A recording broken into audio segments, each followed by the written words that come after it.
বুঝতে পারলেন?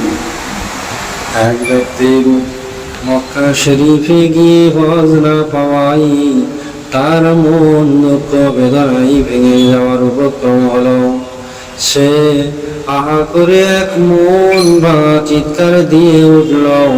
তখন হযরতে সুফিয়ান সাউরি রাহমাতুল্লাহ আলাইহি তাকে বললেন, দেখো আমি 4 বার হজ করেছি, এই শর্তের উপর আমি তোমাকে সে 4টি গজের সওয়াব দিতে পারি।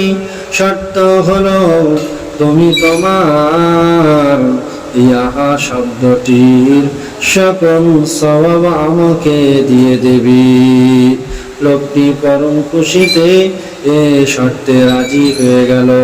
তখন হযরত সুফিয়ান সাউরি রাহমাতুল্লাহ আলাইহি অত্যন্ত প্রফুল্ল বদনে শর্ত অনুযায়ী নিজের 4টি হজের সম্পূর্ণ সওয়াব লোকটিকে দান করে তার আহা চিৎকারের সওয়াব নিজে গ্রহণ করলেন।